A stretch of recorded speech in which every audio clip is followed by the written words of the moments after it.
ഒരു കല്യാണത്തിന് വേണ്ടിയിട്ട് ഇറങ്ങിയതാ. കുറച്ച് കഴിഞ്ഞപ്പോൾ യാത്ര പാടത്തിന് നടുവ് കൂടി സ്വർണം പോലെ നെല്ല് വളഞ്ഞിട്ടുണ്ട്. പിന്നെ ഒരു പാലം വന്ന്, പാലം കഴിഞ്ഞപ്പോൾ റബ്ബർ തോട്ടം. ആ മുന്നത്തെ വണ്ടി എടുക്കണേ നമ്മൾ അമ്മായി കേട്ടാ. കുറച്ച് കഴിഞ്ഞപ്പോൾ വണ്ടി നിൽക്കണേ, ആളും കൂടിക്കണേ. സംഭവം എന്താ, അമ്മായി റോഡ് ബ്ലോക്ക് ആക്കി. അങ്ങനെയൊക്കെ നമ്മൾ ഓഡിറ്റോറിയത്തിലെത്തി. അപ്പോഴാണ് സംഭവം മനസ്സിലായത്. ഓഡിറ്റോറിയം മാറി. ഓഡിറ്റോറിയം മാറിയില്ലേ?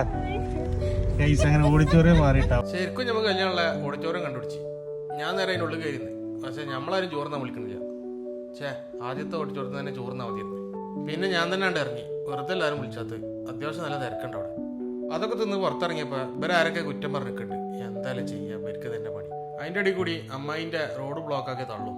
അതൊക്കെ കഴിഞ്ഞിട്ട് ഞങ്ങൾ അവിടെ നിന്ന് പോകുന്നത്. ബിരിയാണി വെച്ചുകൊണ്ട് നല്ലതാണ്ട് വണ്ടി സൈഡാക്കി എല്ലാവർക്കും ഓരോ സോഡ സർബത്ത് ഉണ്ടാക്കി. വരുന്ന വഴിക്ക് ഉമ്മ പറഞ്ഞ് വീട്ടിൽ എന്തോ റൈസ് കുക്കർ ആണെന്ന്. അങ്ങനെ റൈസ് കുക്കർ വാങ്ങാൻ വേണ്ടിയിട്ട് ഷോപ്പ് കയറി. അത് കഴിഞ്ഞപ്പോൾ പറഞ്ഞ് പുട്ടുകുറ്റിയാണെന്ന്. ഇനിയിപ്പോൾ ഒന്നും പുട്ടാവുന്നോ. പിന്നെ അത് പുട്ടുകുറ്റിപ്പോലും നിന്നില്ല. പിന്നെ കുക്കറായി, കറിപ്പാത്രമായി, പത്തിരി ചട്ടിയായി. ഓരോ വെടിക്കലൊക്കെ അവിടെ കണ്ടപ്പോൾ ഞാനവിടെ ഇരുന്ന്. അങ്ങനെ ഒരു സാധനം വാങ്ങാൻ വന്നിടത്തുനിന്ന് ഒരുപാട് സാധനം ഇട്ട് ഞങ്ങൾ നേരെ വീട്ടിൽ